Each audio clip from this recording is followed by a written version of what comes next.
ಕಡೆಗೂ ಕಾಂಗ್ರೆಸ್ ಒಂದು ದಿಟ್ಟ ನಿರ್ಧಾರವನ್ನು ತೆಗೆದುಕೊಂಡಿದೆ. ರಾಮ ಮಂದಿರ ಉದ್ಘಾಟನೆ ಕಾರ್ಯಕ್ರಮದಲ್ಲಿ ಪಕ್ಷದ ನಾಯಕರು ಭಾಗವಹಿಸ್ತಾ ಇಲ್ಲ ಅಂತ ಅದು ಖಚಿತಪಡಿಸಿದೆ.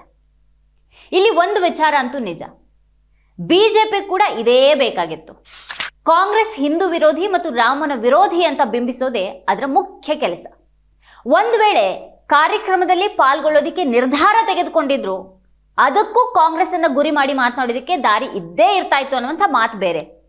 ಆದರೆ ಕಾಂಗ್ರೆಸ್ ಇಲ್ಲಿ ಬಹಳ ಸ್ಪಷ್ಟವಾದ ನಿಲುವನ್ನು ತಳೆದಿದೆ. ಬಿಜೆಪಿ ಮತ್ತು RSS ಕಾರ್ಯಕ್ರಮವಾಗಿರೋದ್ರಿಂದ ಪಾಲ್ಗೊಳ್ತಾ ಇಲ್ಲ ಅಂತ ಸ್ಪಷ್ಟ ಕಾರಣವನ್ನ ಕೊಟ್ಟಿದೆ. ಕಾಂಗ್ರೆಸ್ ಹೇಳಿಕೆಯಲ್ಲಿನ ಅಂಶಗಳನ್ನು ನಾವಿಲ್ಲಿ ಗಮನಿಸಬೇಕು. ಮೊದಲನೇದಾಗಿ, ರಾಮನನ್ನ ದೇಶದ ಕೋಟ್ಯಾಂತರ ಮಂದಿ ಪೂಜೆ ಮಾಡ್ತಾರೆ, ಧರ್ಮ ಅನ್ನೋದು ವೈಯಕ್ತಿಕ ವಿಚಾರ. ಎರಡನೇದಾಗಿ, ಅಯೋಧ್ಯೆಯ ಮಂದಿರವನ್ನ ಬಿಜೆಪಿ ಹಾಗೂ RSS ರಾಜಕೀಯ ವಿಷಯವನ್ನ ಮಾಡಿಕೊಂಡಿವೆ. ಮೂರನೇದಾಗಿ, ಅಪೂರ್ಣಗೊಂಡಿರುವ ದೇಗುಲವನ್ನ ಚುನಾವಣಾ ಲಾಭಕ್ಕಾಗಿ ಬಿಜೆಪಿ ಹಾಗೂ RSS ನಾಯಕರು ಉದ್ಘಾಟನೆ ಮಾಡ್ತಾ ಇದ್ದಾರೆ. 4, ಕೋಟ್ಯಾಂತರ ರಾಮ ಭಕ್ತರ ಭಾವನೆಗಳನ್ನ ಗೌರವಿಸ್ತಾ 2019ರಲ್ಲಿ ರಾಮ ಮಂದಿರ ಕುರಿತು ಸುಪ್ರೀಂ ಕೋರ್ಟ್ ನೀಡಿದಂತಹ ತೀರ್ಪಿಗೆ ಕಾಂಗ್ರೆಸ್ ಬದ್ಧ ಇದೆ. 5ನೇದಾಗಿ, RSS ಹಾಗೂ ಬಿಜೆಪಿ ಕಾರ್ಯಕ್ರಮದ ಆಹ್ವಾನವನ್ನ ಮಲ್ಲಿಕಾರ್ಜುನ್ ಖರ್ಗೆ, ಸೋನಿಯಾ ಗಾಂಧಿ ಹಾಗೂ ಅಧೀರ್ ರಂಜನ್ ಚೌಧರಿ ಅವರು ಗೌರವಪೂರ್ವಕವಾಗಿ ತಿರಸ್ಕರಿಸಿದ್ದಾರೆ. ಕಾಂಗ್ರೆಸ್ನ ಈ ನಿರ್ಧಾರ ಈಗಿನ ಸನ್ನಿವೇಶದಲ್ಲಿ ಪಡಿತಾ ಇರುವಂತಹ ಮಹತ್ವ ಏನು? ಈ ನಿರ್ಧಾರದ ಹಿಂದೆ ಇರುವಂತಹ ಸೈದ್ಧಾಂತಿಕ ಸ್ಪಷ್ಟತೆ ಎಂಥದ್ದು? ಇದನ್ನ ಸ್ಪಷ್ಟಪಡಿಸ್ಕೊಳ್ಬೇಕಾದ್ರೆ ರಾಜೀವ್ ಗಾಂಧಿ ಅವರ ಅವಧಿಯ ಸಂದರ್ಭವನ್ನ ನಾವಿಲ್ಲಿ ನೆನಪು ಮಾಡ್ಕೊಳ್ಬೇಕಿದೆ. ಕಾಂಗ್ರೆಸ್ನಿಂದ ದೂರವಾಗ್ತಾ ಇದ್ದಂಥ ಹಿಂದೂಗಳನ್ನ ಸಮಾಧಾನ ಪಡಿಸಲು ಒಂದು ದಾರಿಯಾಗಿ ಅವರು ಮುಚ್ಚಿದಂಥ ರಾಮ ಮಂದಿರದ ಬೀಗವನ್ನ ತೆಗೆಸಿ ಪೂಜೆಗೆ ಅವಕಾಶವನ್ನ ಮಾಡಿಕೊಟ್ಟಿದ್ರು. ಮೊನ್ನೆ ಕರ್ನಾಟಕ ಕಾಂಗ್ರೆಸ್ ಸ್ವತಃ ಹೆಮ್ಮೆಯಿಂದ ಹೇಳ್ಕೊಂಡ ಹಾಗೆ ರಾಮ ಮಂದಿರದಲ್ಲಿ ವಿಶ್ವ ಹಿಂದೂ ಪರಿಷತ್ಗೆ ಪೂಜೆಗೆ ಅವಕಾಶವನ್ನ ಮಾಡಿಕೊಟ್ಟಿದೆ ರಾಜೀವ್ ಗಾಂಧಿ ಅವರು. ಆದರೆ ರಾಜಕಾರಣ ಅವರ ಲೆಕ್ಕಾಚಾರಕ್ಕೆ ವಿರುದ್ಧವಾಗಿ ನಡೆದು ಎಲ್ಲೆಲ್ಲಿಗೋ ತಲುಪಿ ಇವತ್ತಿನ ಈ ಸನ್ನಿವೇಶದವರೆಗೂ ಬಂದು ಮುಟ್ಟಿದೆ. ಅವತ್ತು ಕಾಂಗ್ರೆಸ್ ತೆಗೆದುಕೊಂಡಿದ್ದಂಥ ನಿಲುವಿಗೂ ಇವತ್ತು ಕಾಂಗ್ರೆಸ್ ತೆಗೆದುಕೊಂಡಂಥ ನಿಲುವಿಗೂ ಭಾರಿ ವ್ಯತ್ಯಾಸ ಇದೆ. ಅವತ್ತಿನದು ಅನಿವಾರ್ಯವಾಗಿ ಧರ್ಮವನ್ನ ಬಳಸ್ಕೊಳ್ಳುವಂಥ ರಾಜಕಾರಣ ಆಗಿತ್ತು ಮತ್ತು ಇವತ್ತು ಧರ್ಮವನ್ನ ಗೌರವಿಸತ್ಲೆ ಅದು ರಾಜಕೀಯವಾಗಿರೋದನ್ನ ಒಂದು ಪಕ್ಷ ತನ್ನ ಕಾರ್ಯಕ್ರಮವಾಗಿ ಅದನ್ನ ಬಳಸ್ಕೊಳ್ತಾ ಇರೋದನ್ನ ವಿರೋಧಿಸುವ ಘನತೆಯ ನಿಲುವಾಗಿ ಕಾಣಿಸ್ತಾ ಇದೆ. ಮತ್ತು ಅದಕ್ಕಾಗಿಯೇ ಇವತ್ತಿನ ಸಾಮಾಜಿಕ ಮತ್ತು ರಾಜಕೀಯ ತಲ್ಲಣದ ಸಂದರ್ಭದಲ್ಲಿ ಅದು ಕಾಂಗ್ರೆಸ್ ತೆಗೆದುಕೊಂಡಿರುವ ಬಹಳ ಧೈರ್ಯದ ನಿಲುವಾಗಿದೆ. ಮಹತ್ವದ ಚುನಾವಣೆ ಎದುರಿಗಿರುವಾಗಲೂ ತನ್ನ ಸಾಮಾಜಿಕ ಸೈದ್ಧಾಂತಿಕ ಬದ್ಧತೆಯನ್ನ ಬಿಟ್ಟು ಕೊಡದ ಧೈರ್ಯವನ್ನ ತೋರಿದೆ ಅನ್ನೋ ಕಾರಣಕ್ಕಾಗಿ ಕಾಂಗ್ರೆಸ್ ಇಲ್ಲಿ ಗಮನ ಸೆಳೆದಿದೆ. ಡಿಸೆಂಬರ್ ಅಂತ್ಯದ ವೇಳೆಗೆ ಕಾಂಗ್ರೆಸ್ನ 139ನೇ ಸಂಸ್ಥಾಪನಾ ದಿನದ ಅಂಗವಾಗಿ ನಾಗ್ಪುರದಲ್ಲಿ ಏರ್ಪಡಿಸಿದಂತಹ ಬೃಹತ್ ರ್ಯಾಲಿಯಲ್ಲಿಯೂ ಕೂಡ ಕಾಂಗ್ರೆಸ್ ತನ್ನ ಸಾಮಾಜಿಕ ಬದ್ಧತೆಯನ್ನ ಮತ್ತೆ ಸ್ಪಷ್ಟಪಡಿಸಿತ್ತು.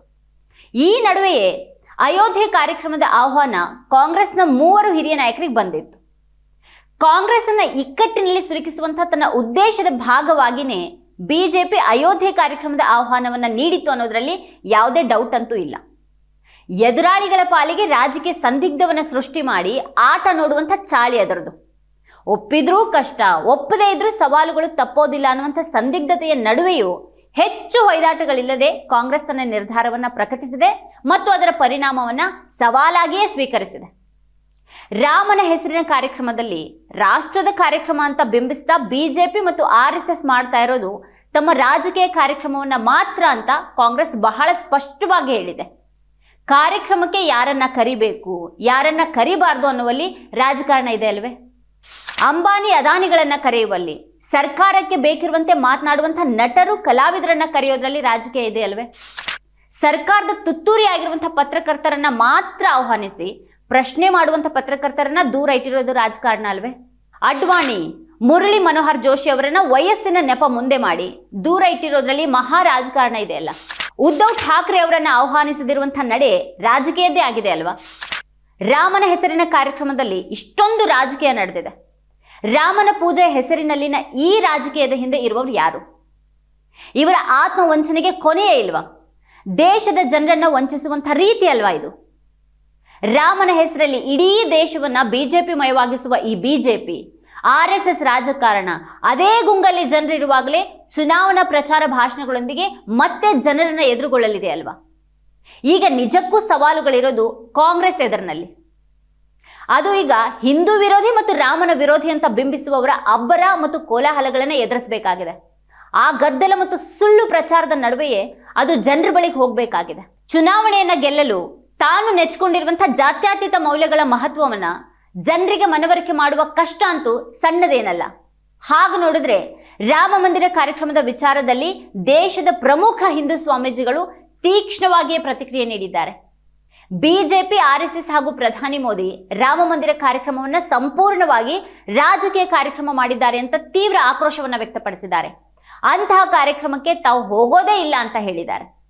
ಹಾಗಿದ್ರೂ ಆ ಸ್ವಾಮೀಜಿಗಳು ರಾಮನ ವಿರೋಧಿಗಳಾಗೋದಿಲ್ಲ, ಅದಕ್ಕಿಂತ ಹೆಚ್ಚಾಗಿ ಮೋದಿಯ ವಿರೋಧಿಗಳು ಆಗೋದಿಲ್ಲ. ಆ ಆಪಾದನೆ ಏನಿದ್ರು ಈಗ ಕಾಂಗ್ರೆಸ್ ಪಾಲಿಗೆ ಮಾತ್ರ. ಇಬ್ಬರು ಸ್ವಾಮೀಜಿಗಳು ಹೇಳಿದ್ದನ್ನ ಇಲ್ಲಿ ಗಮನಿಸಬೇಕು. ಮೊದಲನೇದಾಗಿ ಪುರಿಯ ಗೋವರ್ಧನ ಪೀಠದ ಶಂಕರಾಚಾರ್ಯ ಸ್ವಾಮಿ ನಿಶ್ಚಲಾನಂದ ಸರಸ್ವತಿ ಅವರ ಹೇಳಿಕೆ. ಆಚಾರ್ಯನ ಸ್ಥಾನ ಏನಿದ್ರು ಬ್ರಾಹ್ಮಣನಿಗೆ ಮಾತ್ರ ಅಂತ ಹೇಳಿದ್ದ ಸ್ವಾಮೀಜಿಯವರು.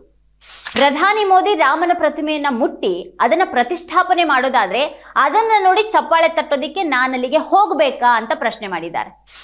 ಇನ್ನೊಬ್ರು ಉತ್ತರಾಖಂಡದ ಜ್ಯೋತಿರ್ಮಠ ಅವಿಮುಕ್ತೇಶ್ವರಾನಂದ ಸರಸ್ವತಿ ಸ್ವಾಮೀಜಿ ಅವರು ರಾಮ ಮಂದಿರ ನಿರ್ಮಾಣ ಇನ್ನೂ ಅಪೂರ್ಣವಾಗಿರೋದ್ರಿಂದ ಪ್ರಾಣ ಪ್ರತಿಷ್ಠಾಪನೆ ಶಾಸ್ತ್ರದ ವಿರುದ್ಧವಾಗಿದೆ ಅಂತ ಅವರು ಹೇಳಿದ್ದಾರೆ.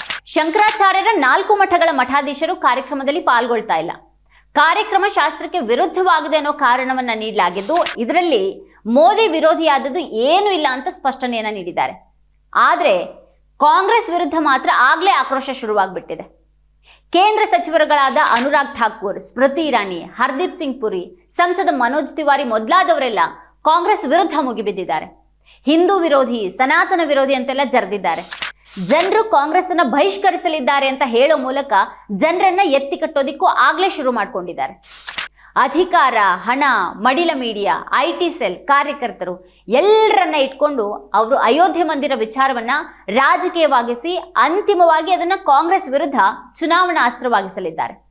ಸ್ವಾಮೀಜಿಗಳು ಆಕ್ಷೇಪಿಸಿರುವ ಹಾಗೆ ಅಲ್ಲಿ ಪ್ರಾಣ ಪ್ರತಿಷ್ಠಾಪನೆಗೆ ಸ್ವಾಮೀಜಿಗಳಿರೋದಿಲ್ಲ, ಮೋದಿನೇ ಎಲ್ಲವನ್ನ ಮಾಡಿ ಮುಗಿಸ್ತಾರೆ. ಎಲ್ಲವೂ ಮೋದಿಗಾಗಿನೇ ನಡೀತಾ ಇದೆ. ಹೇಳೋದಿಕ್ಕೆ ರಾಷ್ಟ್ರದ ಕಾರ್ಯಕ್ರಮ ಎನ್ನಲಾಗುವಂತಹ ಕಾರ್ಯಕ್ರಮದ ಪೋಸ್ಟರ್ಗಳಲ್ಲಿ ಮಿಂಚುತ್ತಾ ಇರೋದು ಮೋದಿ ಮಾತ್ರ.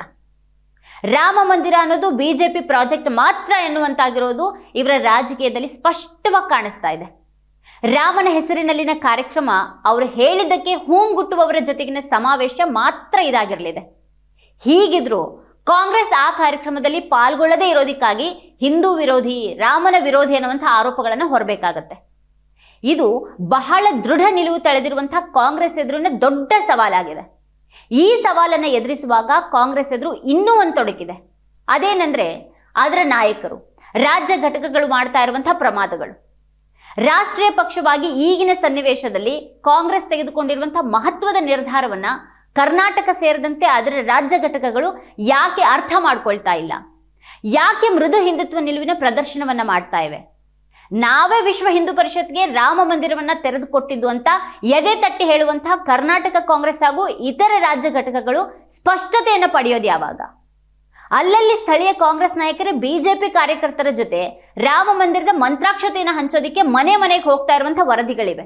ರಾಮ ಮಂದಿರದ ವಿಚಾರದಲ್ಲಿ ಬಿಜೆಪಿ ಮಾಡ್ತಾ ಇರುವಂತಹ ರಾಜಕಾರಣಕ್ಕೆ ಪೈಪೋಟಿ ಒಡ್ಡೋ ಹಾಗೆ ರಾಜ್ಯ ಕಾಂಗ್ರೆಸ್ ನಾಯಕರು ಹೇಳಿಕೆಯನ್ನ ಕೊಡ್ತಾ ಇರೋದು ನಿಜಕ್ಕೂ ಹಾಸ್ಯಾಸ್ಪದವಾಗಿದೆ ಮತ್ತು ರಾಷ್ಟ್ರೀಯ ನಾಯಕರ ನಿಲುವನ್ನೇ ಅರ್ಥ ಮಾಡಿಕೊಳ್ಳದ ಮಂಕುತನವಾಗಿದೆ. ಈ ಮಂಕುತನವನ್ನ ದಾಟಿ ಘನತೆಯ ನಿಲುವನ್ನು ತೆಗೆದುಕೊಂಡಿರುವಂತಹ ರಾಷ್ಟ್ರೀಯ ನಾಯಕರನ್ನ ಅವರು ಅನುಸರಿಸಬೇಕಾಗಿದೆ. ಯಾಕೆ ಅಯೋಧ್ಯೆ ಕಾರ್ಯಕ್ರಮದಲ್ಲಿ ಕಾಂಗ್ರೆಸ್ ಪಾಲ್ಗೊಳ್ತಾ ಇಲ್ಲ ಅನ್ನೋದನ್ನ ಮನನ ಮಾಡಿಕೊಂಡು ರಾಷ್ಟ್ರೀಯ ನಾಯಕರ ನಿಲುವನ್ನ ಜನರಿಗೂ ಅರ್ಥ ಮಾಡಿಸುವಂತ ಕೆಲಸಕ್ಕೆ ರಾಜ್ಯಗಳ, ಜಿಲ್ಲೆಗಳ, ತಾಲೂಕುಗಳ ಕಾಂಗ್ರೆಸ್ ನಾಯಕರು ಮುಂದಾಗಬೇಕಾಗಿದೆ. ಬಿಜೆಪಿಯ ರಾಜಕಾರಣ ಬೇರೆ. ಬಿಜೆಪಿ ಅಂತೆ ತೋರಿಸ್ಕೊಳ್ಳಕ್ ಹೋಗಿ ತನ್ನ ಗುಣವನ್ನ ಕಾಂಗ್ರೆಸ್ ಕಳೆದುಕೊಳ್ಬಾರ್ದು. ಮತ್ತು ಹಾಗೆ ಮಾಡುವಂತಹ ಯತ್ನದಲ್ಲಿ ಈಗಾಗಲೇ ನಷ್ಟ ಅನುಭವಿಸಿರುವಂತಹ ಕಹಿ ಅನುಭವ ಕೂಡ ಕಾಂಗ್ರೆಸ್ ಎದುರಿದೆ. ಹಾಗಾಗಿನೇ ಇದು ಅಡ್ಡಾದಿಡ್ಡಿಯಾಗಿ ನುಗ್ಗುವಂತ ಹೊತ್ತಲ್ಲ. ಸಂಯಮದಿಂದ, ಛಲದಿಂದ ಜನರೆದುರು ಹೋಗಿ ಸತ್ಯಗಳನ್ನ ಅವರಿಗೆ ಅರ್ಥ ಆಗೋ ಹಾಗೆ ಮುಟ್ಟಿಸಬೇಕಾಗಿದೆ. ಬಿಜೆಪಿ ಅಂತೂ ರಾಮನ ಹೆಸರಿನ ಕಾರ್ಯಕ್ರಮವನ್ನ, ರಾಮ ಮಂದಿರ ವಿಚಾರವನ್ನ ತನ್ನ ಸಾಧನೆ ಅನ್ನೋ ರೀತಿಯಲ್ಲಿ ಜನರ ಮುಂದೆ ಈಗಾಗಲೇ ಬಿಂಬಿಸ್ತಾ ಇದೆ. ನಿರುದ್ಯೋಗ, ಬೆಲೆ ಏರಿಕೆ, ಸಾರ್ವಜನಿಕ ಸಂಸ್ಥೆಗಳನ್ನ ಖಾಸಗಿಯವರಿಗೆ ಮಾರ್ಕೊಂಡಿದ್ದು, ಭ್ರಷ್ಟಾಚಾರ ಎಲ್ಲವೂ ಗೌಣವಾಗಿ ಹೋಗ್ಲಿವೆ. ಒಡಕಿನ ರಾಜಕಾರಣದ ಬಿಜೆಪಿ ತಂತ್ರಕ್ಕೆ ಪ್ರತಿಯಾಗಿ ಕಾಂಗ್ರೆಸ್ ಈಗ ಮಾಡಬೇಕಾಗಿರೋದು ಜನರಿಗೆ ಈ ದೇಶದಲ್ಲಿ ಧರ್ಮದ ಹೆಸರಿನಲ್ಲಿ, ರಾಮನ ಹೆಸರಿನಲ್ಲಿ ಏನಾಗ್ತಾ ಇದೆ ಅನ್ನುವಂಥ ಸತ್ಯವನ್ನ ತಲುಪಿಸುವ, ಮನವರಿಕೆ ಮಾಡುವ ಕೆಲಸ. ಆ ಜನರ ಊಟ ಇವತ್ತು ಎಷ್ಟು ತುಟ್ಟಿಯಾಗಿದೆ, ಯಾಕೆ ಅವ್ರ ಕೈಯಲ್ಲಿ ಕೆಲಸ ಇಲ್ಲವಾಗಿದೆ ಅನ್ನುವಂಥ ಕಟು ವಾಸ್ತವವನ್ನ ಮನದಟ್ಟು ಮಾಡಬೇಕಾಗಿದೆ.